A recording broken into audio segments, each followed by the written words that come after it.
तो आदाब, नमस्कार, गुड इवनिंग, सत श्री अकाल। एक बार फिर आप तमाम लोगों का स्वागत है क्राइम तक की कहानी के इस एपिसोड में। उम्मीद है पूरी फैमिली अच्छी होगी, अपना और अपनों का ख्याल रख रही होगी।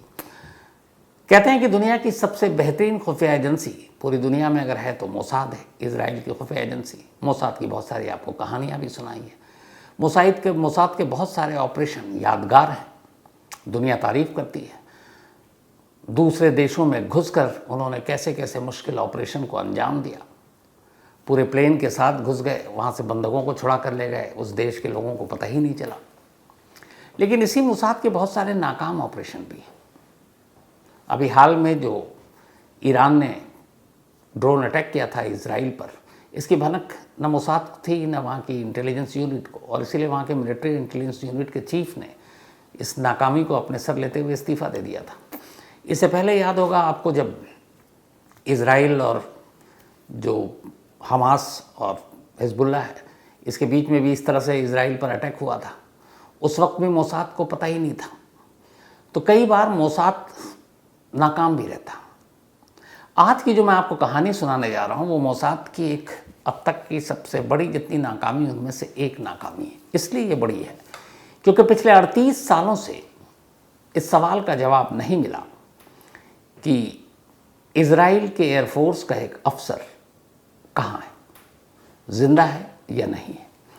अगर जिंदा नहीं है तो उसकी मौत का क्या सबूत, और अगर जिंदा है तो फिर जिंदा होने के क्या सबूत। 38 साल हो गए, न वो एयरफोर्स का अफसर न मिला, ना आज तक उसकी इस केस की जो पूरी फाइल है वो उसको क्लोज किया गया। तलाश अब भी जारी है, बीच बीच में खबर उठती है। और सबसे अफसोसनाक पहलू इस कहानी का ये है कि जिस एयरफोर्स अफसर की गुमशुदगी की सच्चाई पिछले 38 सालों में नहीं मालूम, उस अफसर ने आखिरी बार अपने घर अपनी पत्नी को, अपनी वाइफ को एक लेटर लिखा था और कहा था कि तुम जो हमारी जहाँ पे ज़मीन है वहाँ पे एक घर बनाओ, मैं लौट कर आऊँगा, उसी घर में रहेंगे। 38 साल हो गए। बीवी ने अपने पति के कहे के मुताबिक घर तो बना दिया, लेकिन उस घर में शिफ्ट नहीं हुई। उसने कसम खाई कि जब तक उसका पति, उसका सुहाग लौटेगा नहीं, वो उस घर में कदम नहीं रखेगी।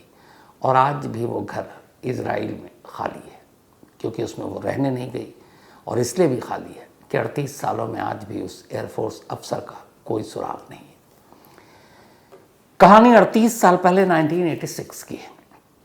तब इजराइल और फ़िलिस्तीन, PLO, उस वक्त यासिर अराफात और ये सारी जंग चल रही थी, लेबनान सपोर्ट कर रहा था। तो उसी जंग में 1986 में अक्टूबर का महीना था, इजराइल के एयरफोर्स जो लेबनान में फ़िलिस्तीन यानी कि PLO, फ़िलिस्तीनी लिबरेशन ऑर्गेनाइजेशन का जो एक अड्डा था, ठिकाना था, वहाँ ये था कि बहुत सारे ऐसे लोग होंगे। तो वहीं पे बमबारी के लिए एक इजरायली एयरफोर्स का प्लेन जाता है, और उसमें वायुसेना के एक अफसर एयरफोर्स के जो सवार थे, उनका नाम था रॉन एरॉड। रॉन एरॉड इसी में थे, और उसमें साथ में एक पायलट उनके, जिनका नाम एविरम। तो एविरम और रॉन एरॉड ये दोनों फाइटर प्लेन में बैठे हुए थे। लेबनान में बमबारी की, अचानक गोलीबारी हुई, नीचे से भी प्लेन को गोली लगी, प्लेन दुर्घटनाग्रस्त हो गया। किसी तरह इन दोनों ने खुद को इजेक्ट करके, क्योंकि फाइटर प्लेन में होता है आप अपना पैराशूट के ज़रिए बाहर निकलते हैं, प्लेन तबाह हो जाता है, आपकी जान बच जाती है। तो इन दोनों ने खुद को इजेक्ट किया और बाहर निकला है। बाहर निकलने के बाद बदनसीबी ये थी कि दोनों दुश्मन देश की ज़मीन पर जाकर गिरे। तो दोनों वहाँ गिरे।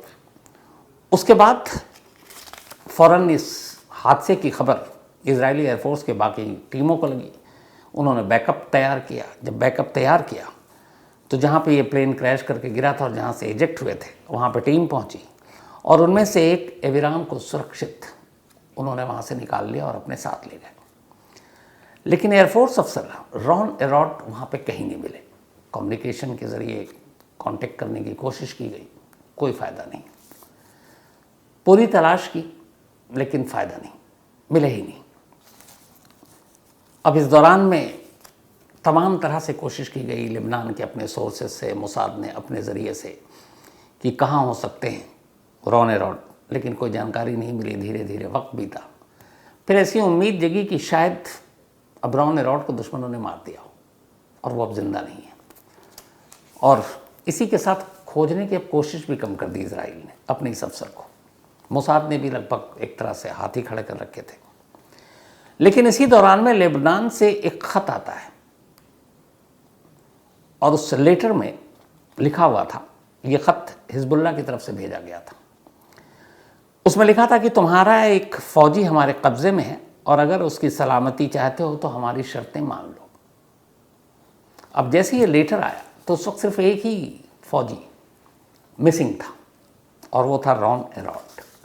अब जब ये ख़त आने के बाद ये अंदाज़ा हो गया, इजराइल को पता चल गया कि पक्का ये दुश्मन देश के कब्ज़े में है। अब उन्होंने कहा था शर्तें मान लो तो आगे चलो भाई, लेकिन ये था कि किसने पकड़ा, कौन पकड़ा, क्यों किडनैप किया, क्या शर्तें हैं, ये अभी तक कुछ पता नहीं। लेकिन ये खुशखबरी थी कि रॉन एरॉड जिंदा है, तो चलो उनसे बात करते हैं। अब बातचीत शुरू हुई। जो लेबनान में जिसने किडनैप किया था रॉन एरॉड को, उसके ज़रिए कुछ उसके जो ग्रुप के लोग थे उनके साथ बातचीत शुरू हुई। लेकिन जब ये बातचीत शुरू हुई तो इजरायली सैनिकों और मोसाद को ये लगा कि जो लोग बात कर रहे हैं वो शायद भरम फैला रहे हैं। पुख्ता जैसे बातचीत होती है कि अच्छा कहाँ पर है, कोई सबूत दो। इस लेटर के अलावा और कोई प्रूफ, कोई सबूत दे नहीं रहे हैं, तो उन्हें डाउट भी हो रहा है कि क्या करें। लेकिन यह है कि उम्मीद भी है कि अगर सच में उसके पास हुआ तो क्या होगा।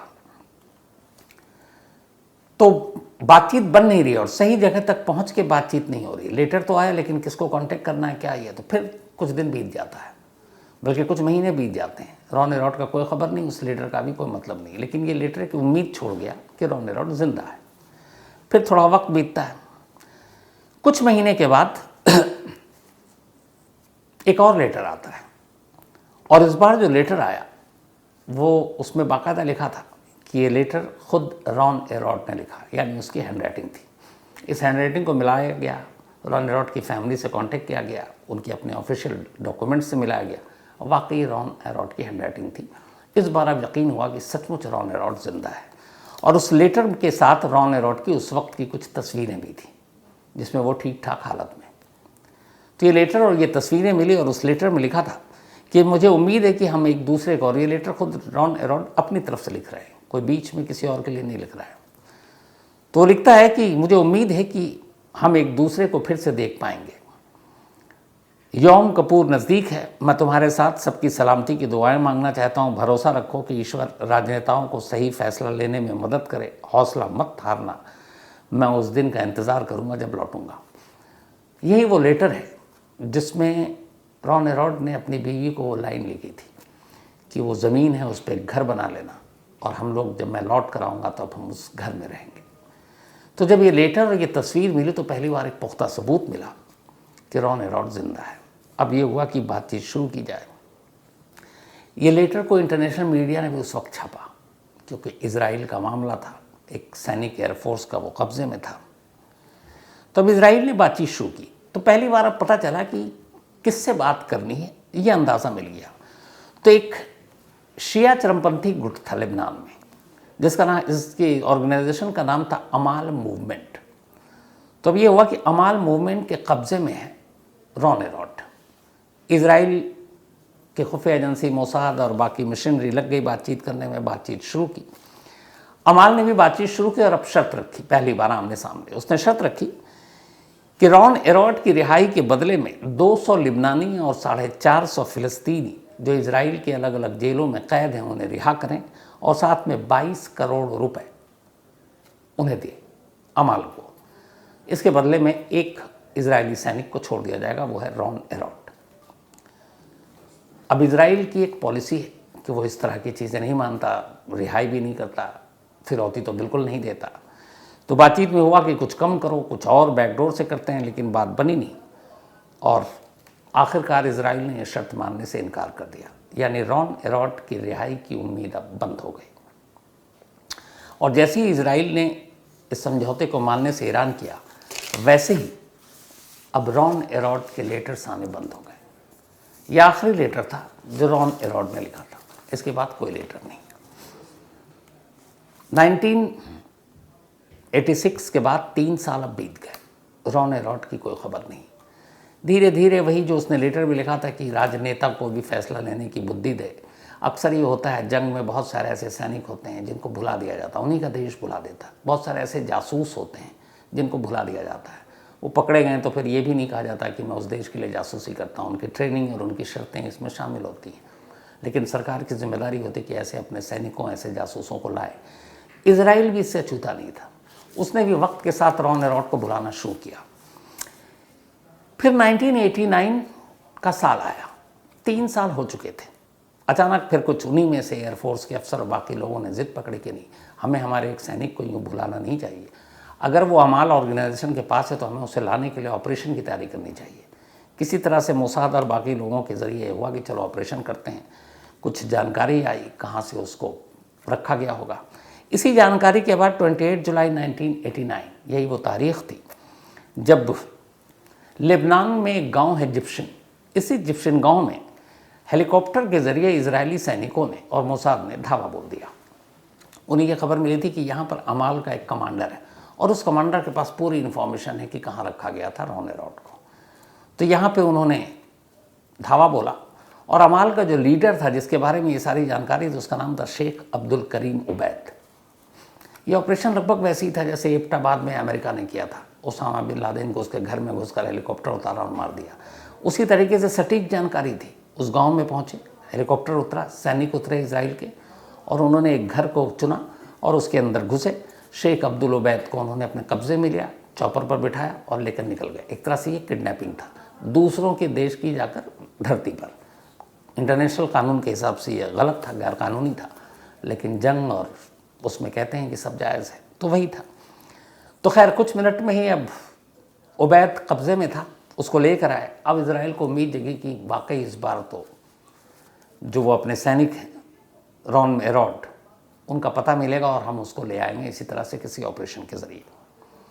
उसको इजराइल लाया गया। अब उससे पूछताछ हुई, बातचीत हुई। तो उबैद ने सिर्फ इतनी जानकारी दी कि उसने रॉन के बारे में सुना था, लेकिन 24 घंटे के बाद क्या हुआ उसे कुछ पता नहीं है। मतलब वो वही लगभग इन्फॉर्मेशन दे रहा था जो लेटर में ऑलरेडी मिल चुका था। तो उसका यही था कि उठाकर तो लाए थे उसको, लेकिन आगे क्या हुआ हमें नहीं मालूम। इधर इस जानकारी को इजराइल ने छुपाकर और अमाल के ऑर्गेनाइजेशन से एक डील की, उल्टा। जो पहले लेटर में था अब यहाँ से इजराइल कर रहा है कि तुम्हारा ये शेख उबैद हमारे कब्ज़े में है, तुम इसे छोड़ दो, मतलब हम इसे छोड़ देंगे अगर तुम रॉन एरॉड को छोड़ दो, तो एक दूसरे की रिहाई हो जाएगी। लेकिन कमाल ये थी कि जैसे सरकार कई बार उदासीन रवैया अपनाती है, ये संगठन भी ऐसे ही होते हैं। अमाल ऑर्गेनाइजेशन ने अपने ही कमांडर, अपने ही लीडर शेख अब्दुल करीम उबैद में कोई दिलचस्पी नहीं दिखाई। उसने कहा कि तुम्हें जो करना है ऐसा करो, हमें कोई समझौता नहीं करना इसके बदले में किसी की रिहाई के लिए। इसके बाद उससे पूछताछ करने के बाद इजराइल को लगा कि इससे तो कोई फ़ायदा होगा नहीं। फिर उसको पकड़कर जेल में डाल दिया गया। जेल में डालने के बाद 15 साल तक वो इजराइल की जेल में रहा और 15 साल के बाद रिहा हुआ, फिर वापस लेबनान पहुंच गया। लेकिन रॉन एरॉड का कोई सुराग नहीं मिला। धीरे धीरे सरकारें भी भूल रही थी। लेकिन जब उबैद जेल में था, पहला ऑपरेशन कामयाब हो गया, तो फिर एक और इन्फॉर्मेशन मिली रॉन एरॉड के बारे में। और अभी तक सारी इन्फॉर्मेशन इसी लेबनान के है कि वहीं पे मिली है, क्योंकि वहीं पे वो इजेक्ट होकर गिरे थे। तो ये हुआ कि एक और लीडर है जिसके पास पुख्ता जानकारी है रॉन एरॉड के बारे में, और उस आदमी का नाम था मुस्तफ़ा दिरानी। जब ये खबर मिली फिर उसके बारे में पूरी जानकारी इकट्ठा की गई, ये कहाँ है, कैसे है। फिर एक ऑपरेशन की तैयारी की गई। मई 1994 में इस बार फिर से इजरायली सैनिक और मोसाद की टीम 2 हेलीकॉप्टर में लेबनान के अंदर एक गांव के पास दाखिल होती है और उनके पास टिप थी कि यहीं पे ये मुस्तफ़ा दिरानी मिलेगा। मुस्तफ़ा दिरानी को भी अब उठा कर ले आते हैं। ये दूसरा ऑपरेशन था जो दूसरे देश में घुसकर किया गया था। और फिर एक किडनैपिंग और हुई, उठा कर लाए गए। और लाने के बाद अब दिरानी को इजराइल में एक जैसे क्वांटन बे यूएस में है जो एक जेल, ऐसे बहुत सारी जगह हैं जहाँ पे बड़े टॉर्चर और बड़ी होती है, हॉरर टाइप की। तो इजराइल में भी एक जेल है, उसको कैंप कहते हैं वहाँ कैदी जाने से कांपता है। उस कैंप का नाम है 1391। इसके बारे में कभी और डिटेल में आपको कहानी सुनाऊँ। कैंप 1391, इसी कैंप में दिरानी को रखा गया। और यहाँ पे रखने के बाद उसको खूब टॉर्चर किया गया, उससे पूछा गया। तब दिरानी ने पहली बार ये कबूल किया कि हाँ, रॉन एरॉट को मैंने ही किडनैप किया था। जब उसका फाइटर प्लेन हादसे में गिर गया, वो इजेक्ट होकर बाहर गिरा, तो उसने कहा कि हमें वो वहीं पे मिला घायल हालत में और हमने उसे किडनैप कर लिया। बट इसका ये कहना था कि हमने किडनैप करने के बाद जो बाकी के ग्रुप थे उनके पास रहा, मैंने वो ऑर्गेनाइजेशन ही छोड़ दिया अमाल, क्योंकि हमारी मतभेद थी, और फिर मैंने अपना ग्रुप बना लिया था। और मुझे जो जानकारी है, जो दिरानी ने बताया कि किडनैप करने के बाद अमाल ने उसको हिजबुल्लाह को सौंप दिया था और हिजबुल्लाह ने उसको ईरान को बेच दिया था। ये पहली बार पुख्ता जानकारी मिली कि रॉन एरॉट को अमाल ने पकड़ा, हिजबुल्लाह को सौंपा और हिजबुल्लाह ने ईरान को भेज दिया। ईरान हिजबुल्लाह की हमेशा मदद करता रहता है और ईरान ने फिर रॉन एरॉट को ईरान की रेवोल्यूशनरी गार्ड्स को बेच दिया था, मतलब सौंप दिया। रेवोल्यूशनरी गार्ड वही जिसके कमांडर जनरल की मौत हुई थी, उसके बाद ईरान अमेरिका में ठनी थी। तो रेवोल्यूशनरी गार्ड वहाँ की सबसे एलीट गार्ड होती है। इसी रेवोल्यूशनरी गार्ड के लोग दुनिया के अलग अलग एम्बेसी में काम भी करते हैं, क्योंकि ये एक तरह से वहाँ की जासूसी करते हैं। तो अब रेवोल्यूशनरी गार्ड के हवाले कर दिया, बस उसके पास इतनी जानकारी और इसके अलावा कोई जानकारी नहीं। जब ये जानकारी आई तो फिर दूसरे चैनल के थ्रू इजराइल ने बात की ईरान और हिजबुल्लाह के थ्रू कि भाई अगर है तो आप दे दो। पर ईरान और हिजबुल्लाह दोनों ने इनकार कर दिया कि हमारा रॉन एरॉट से कोई मतलब नहीं है, हमने उसे देखा नहीं, हम उसके बारे में नहीं जानते। बात फिर आई गई होगी, दूसरा ऑपरेशन भी नाकाम हो गया। अब 96 से 2004 आ गया, मतलब करीब 18 साल अब बीत चुके हैं, अभी तक रॉन एरॉट का कोई पता नहीं चला। हिजबुल्लाह और इजराइल के बीच एक डील हुई। डील ये थी कि हिजबुल्लाह ने यह कहा था कि 3 इजरायली सैनिकों की लाश उसके पास है और एक बिजनेसमैन, इजराइल का एक बिजनेसमैन था। तो डील ये थी कि हिजबुल्लाह ये तैयार हो गया था कि इन तीनों इजरायली सैनिकों की डेड बॉडी और एक बिजनेसमैन जो उसके कब्जे में है वो इजराइल को सौंप देगा। लेकिन इसके बदले में इजराइल ने यह कहा था कि अपनी जेल में बंद कुछ कैदियों को भी हम रिहा कर देंगे। और इसी में ये शेख उबैद जिसको उठा कर ले गए थे वो कैदी भी था। तो बाद में रिहा भी कर दिया गया, ये भी डील हो गया। लेकिन रॉन एरॉट के बारे में फिर भी हिजबुल्लाह ने कोई जानकारी देने से मना कर दिया। 2004 में दिरानी रिहा हो चुका था। रॉन एरॉट का अब भी कोई सुराग नहीं मिला। ये डील भी बाकी कैदियों की रिहाई के लिए तो हो गई, लेकिन लाशें भी मिल गईं सैनिकों की। लेकिन रॉन एरॉट कहाँ है अब भी पता नहीं, वक्त बीत रहा है। तभी 2006 में हिजबुल्लाह गुट के सरगना जो है हसन नसरुल्लाह का एक अल जज़ीरा पे इंटरव्यू आता है और इंटरव्यू में इनसे पूछा जाता है कि रॉन एरॉट जो इजरायली एयरफोर्स का अफसर है उसके बारे में ये है कि वो हिजबुल्लाह के पास था, फिर आपने ईरान को दिया, लेकिन हकीकत क्या है। 86 के बाद यानी कि करीब 20 साल के बाद पहली बार हिजबुल्लाह का चीफ एक इंटरव्यू में ये कहता है कि मुझे ये नहीं मालूम कि रॉन एरॉट कहाँ है, पर मुझे ऐसा लगता है कि रॉन एरॉट इस दुनिया में नहीं और उसकी मौत हो चुकी है। ये फर्स्ट टाइम था जब उसने रिकॉर्ड पर कहा, 20 साल बाद रॉन एरॉट के गुमशुदगी के। लेकिन जब उससे पूछा गया कि उसकी मौत की कोई कंफर्मेशन, कोई सबूत, उसने कहा वो मुझे पता नहीं, मैं दे नहीं सकता। बट उसने कहानी जो बताई वो ये कि नसरुल्लाह की थ्योरी थी कि रॉन एरॉट को पकड़ तो लिया था अमाल गुट ने, लेकिन फिर वो उसके चंगुल से 24 घंटे के अंदर भाग निकला और पहाड़ों में जाकर फंसकर उसकी जान चली गई, क्योंकि वो ऑलरेडी घायल था और फिर बीमार भी हो गया होगा। तो पहाड़ियों में भटकते भटकते उसकी मौत हो गई। लेकिन इसके कोई सबूत हिजबुल्लाह ने या उसके चीफ ने कभी नहीं दिए। अब ये सारी चीज़ें चलती रहीं। बीच में फिर मुद्दा उठा, जब जब ये होता वहाँ पॉलिटिक्स होती या कुछ इजराइल में फिर होता कि रॉन एरॉट कहाँ है, रॉन एरॉट कहाँ है। 2004 में, इससे बल्कि 2006 में इजराइल डिफेंस फोर्सेस IDF जो है उसने एक सीक्रेट कमीशन बनाया रॉन एरॉट को ढूंढने के लिए, और उसके लिए सबूत कि अगर वो जिंदा है तो भी ढूंढेंगे, मुर्दा है तो भी ढूंढेंगे, उसकी मौत के सबूत ढूंढेंगे। तो जब इन्होंने एक पूरी कमेटी बनाई, कमीशन बनाया। तो इस कमीशन की एक रिपोर्ट आई जो बड़ी सीक्रेट थी। उस रिपोर्ट में ये पहली बार कहा गया कि रॉन एरॉट की मौत 1995 में ही हो गई थी बीमारी से, यानी 86 में वो पकड़ा गया, उसके बाद भी वो 9 साल तक जिंदा था। जो हिजबुल्लाह का सरगना कह रहा था वो कह रहा था कि उसकी एक पकड़ने के अगले ही दिन वो भाग गया था, लेकिन अब ये आ रहा है कि 9 साल तक जिंदा था, और ये खुद मोसाद और उनकी रिपोर्ट है इजराइल की, और 1995 में उसकी मौत हुई।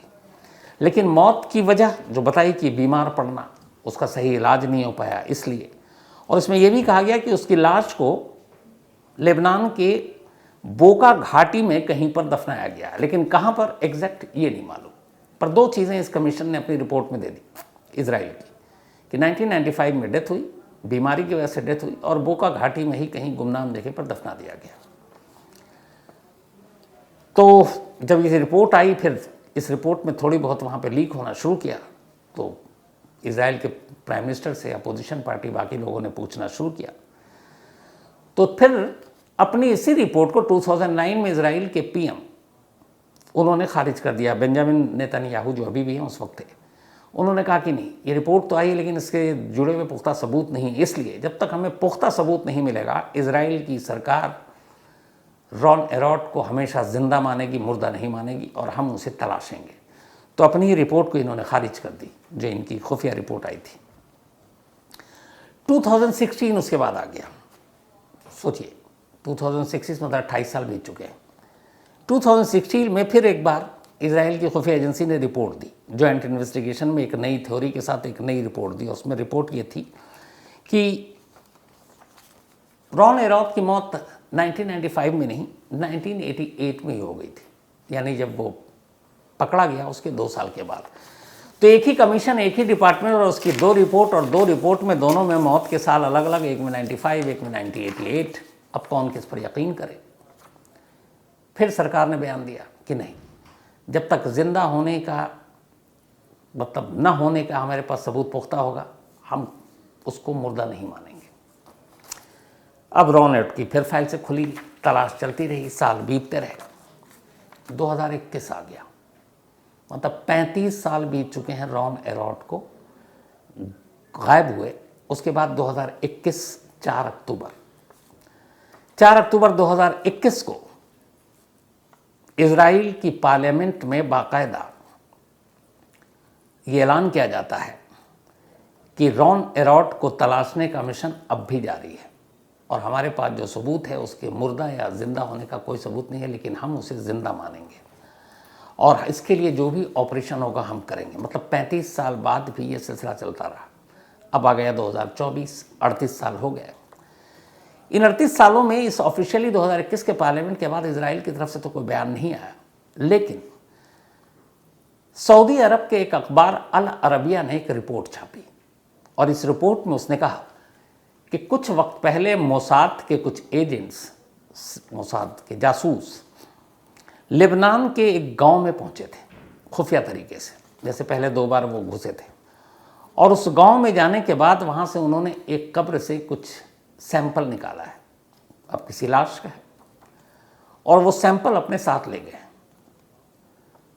तो अरबिया के सोर्सेज ने ये कहा, अरबिया अखबार के, तो ये जो कुछ ले गए हैं, ये शायद रॉन एरॉट के बारे में जानकारी मिली है जिस गांव में कि वहाँ दफनाया गया है, तो शायद उस कब्र के बारे में मोसाद ने जानकारी निकाल ली, और वो उस कब्र तक पहुँचे, और उस कब्र से वो सैंपल ले गए हैं डीएनए के लिए, ताकि वहाँ रॉन एरॉट की फैमिली के साथ उसका मैच या मिलान कराया जाए। और इसका मतलब है, अगर वो सैंपल लेकर गए हैं तो फिर इजराइल अब खुद मान रहा है कि शायद रॉन एरॉट जिंदा नहीं है, लेकिन ऑफिशियली उनका स्टैंड आज भी वही है कि जब तक प्रूफ नहीं होगा हम नहीं मानेंगे। अब सैंपल ले गए, लेकिन उस डीएनए रिपोर्ट का क्या हुआ, ये अभी भी एक रहस्य है, क्योंकि इजराइल की तरफ से, इजरायली पीएम की तरफ से, इजरायली पार्लियामेंट की तरफ से, इजरायली सेना की तरफ से, या फिर खुद मोसाद की तरफ से इस बारे में एकदम खामोशी है, चुप्पी है, कुछ पता नहीं। लेकिन हाँ, एक चीज़ जो इस रॉन एरॉट की खबर को हमेशा ज़िंदा रखती है इजराइल में, आज भी 38 साल बीत गए हैं, वो ये है कि तेल अवीव में एक प्लॉट है, वो खाली था, और उस प्लॉट के पास एक घर बना, और ये घर बना था 90s में, 92 या 93 में। रॉन एरॉट की फैमिली ने बनाया था, और रॉन एरॉट ने जब आखिरी लेटर लिखा था, ये उसी वक्त था कि तुम घर बनाना, हम वहीं आकर रहेंगे। ये घर बनकर तैयार है, लेकिन बिल्कुल खाली, सन्नाटा। उनकी फैमिली ने शपथ ले रखी है, कसम ले रखी है कि रॉन एरॉट के बिना इस घर में कोई दाखिल नहीं होगा। वो कहीं और रह रहे हैं, वो घर बनकर तैयार है, उम्मीद में अपने असली मकान मालिक के। वो असली मकान मालिक जिसका पिछले 38 सालों से कोई सुराग नहीं। इस रॉन एरॉट की तलाश में मोसाद, वहाँ के इंटेलिजेंस, मिलिट्री इंटेलिजेंस यूनिट, बाकी तमाम लोगों ने पूरी ताकत झोंक दी। लेकिन जब भी मोसाद की कामयाबी और नाकामी का जिक्र आएगा, तो रॉन एरॉट की इस मिसिंग केस का जिक्र ज़रूर आएगा, क्योंकि मोसाद की इतने अच्छे रिकॉर्ड पर ये एक नाकामी का दाग है। आज तक मोसाद अपने एयरफोर्स अफसर रॉन एरॉट को ढूंढ नहीं पाई है। तो ये थी आज की कहानी। अब आपसे मुलाकात होगी कल रात 9 बजे किसी नई कहानी के साथ। तब तक अपना और अपनों का ख्याल रखिएगा। Thank you very much.